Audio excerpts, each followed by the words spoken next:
Hey you, it's CovertGo2, and we're doing some more reviews of March of the Machines Aftermath cards, which will be available on Arena on May 11th. This is the first time I've looked at these cards. Let's dive in, see if any are made well for Standard. We'll also talk a little bit about Commander and Historic Brawl. So, this is Samut, Vizier of Noctamoon, and it is 1 and a red and a green, 3 mana total for a legendary creature, human, warrior, cleric, with abilities.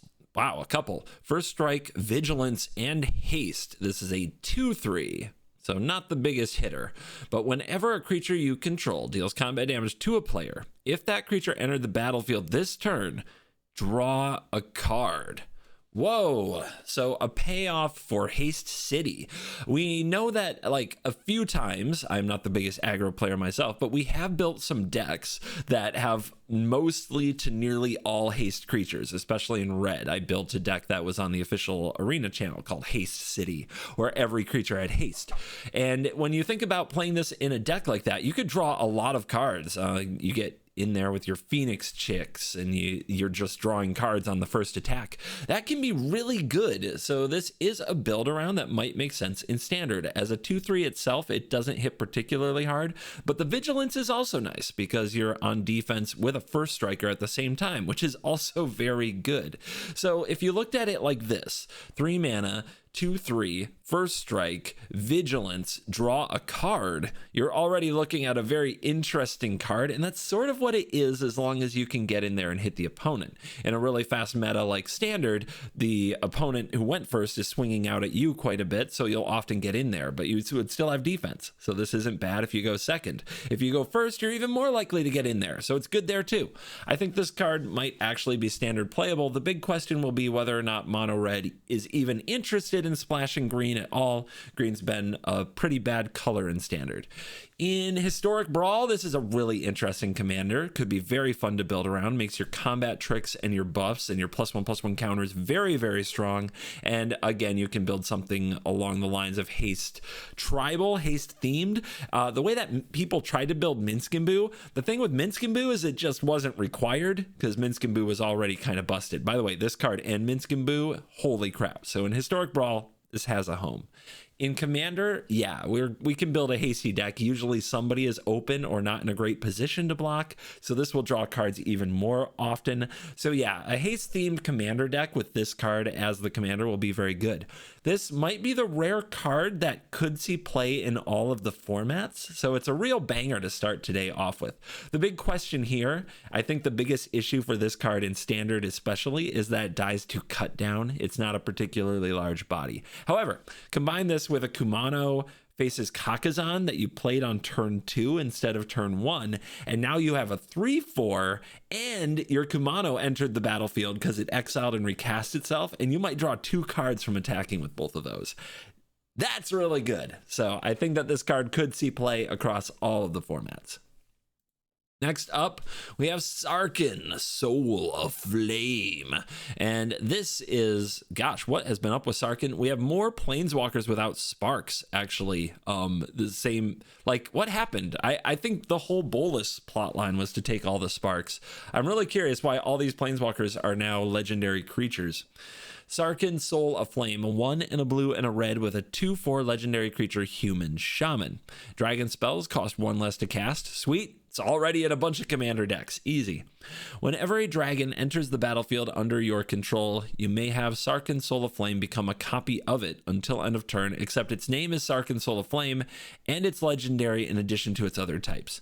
Important distinction. Its name is still Sarkin, Soul of Flame. It remains legendary. The reason that's important is because if you play a legendary dragon and you read this text the wrong way, you might think that you're going to legend rule your dragon by turning Sarkin into a copy of the dragon, but it's not because it keeps its name.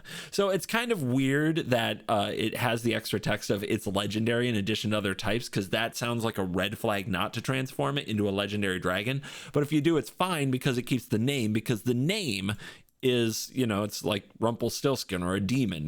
The name is what gives a legendary creature its legendary properties and power. A legendary creature can't be out there with a legend of the same name. So yeah, you can turn Sarkin into a Miram and it's doesn't legend rule the Miram, and away you go. So this is definitely, I mean, it's an is it? There are a lot of good red dragons and a couple good blue ones. If this is your commander in Historic Brawl or just commander, you are missing some important colors. So this sounds much closer to an in the 99 card for Dragon and Miram.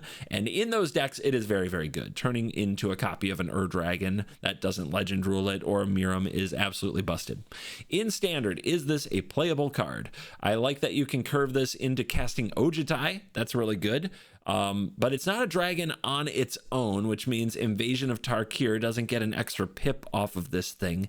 And there are other 3-mana cards. Like, you're not going to play this over Fable, even in a Dragon's deck. Fable's still better, I think, in a lot of ways.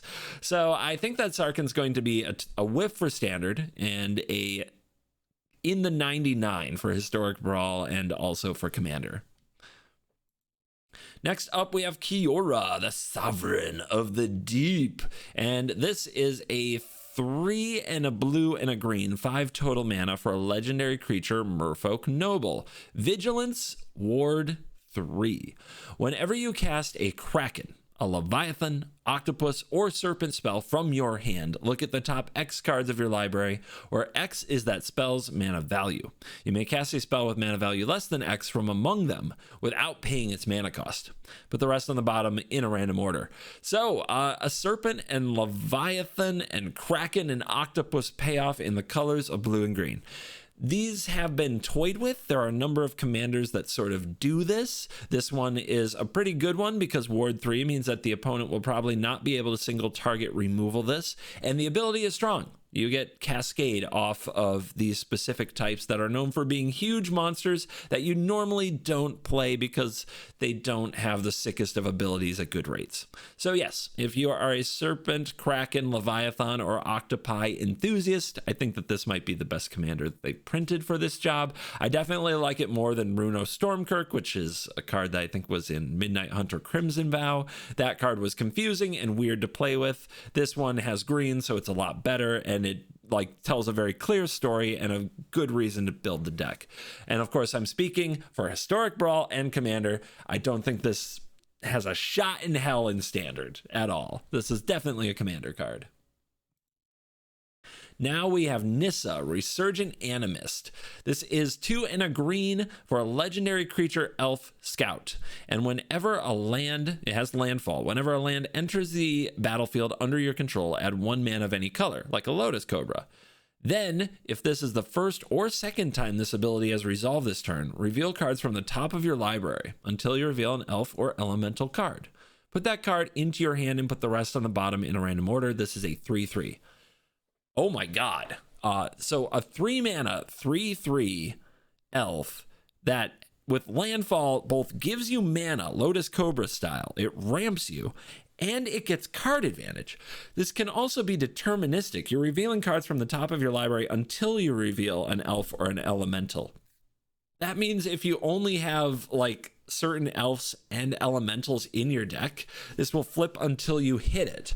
A little hard to do in standard if you're running 3 or 4 of NISSA herself, because then you might just hit another NISSA, and that can be good because you're ramping. It's not like the opponent can ignore this 3/3 creature that ramps you and gets you card advantage forever. But this seems like a really good card. This seems on a rate that is almost standard playable. You play this, you drop a land, you make mana, you reveal cards, you find an elf like a Loam Shaman or Loam Speaker Shaman, whatever it is. And then, you know, for 2 mana, you can cast it, or you can cast some other interactive spell and do something like that. And you got card advantage. It's also first or second time, so it's great with fetch lands, any kind of fetch land. So if you get a double landfall trigger, you get 2 cards off it? That seems absolutely insane. For Historic Brawl and for Commander, this is playable in the 99 of the Elf and Elemental decks, or you could run this as a Commander because it is ramp and card advantage in the command zone.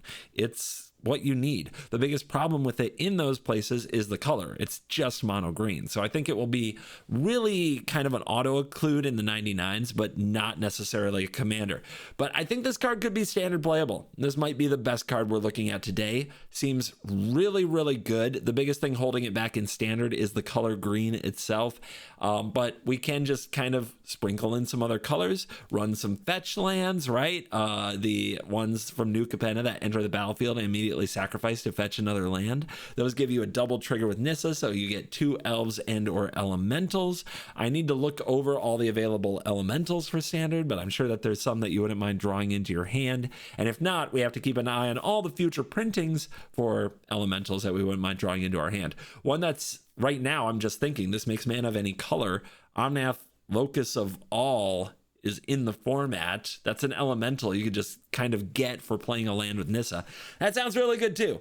So today I think we have 2 bangers for 60 card formats, at least to try. Nissa Resurgent Animist and Samut, Vizier of Naktamun. And we've got some good in the 99 cards for Commander. I would say Sarkin in all the Dragon decks, Nissa in kind of all the green decks, to be honest. This doesn't have a lot of downside.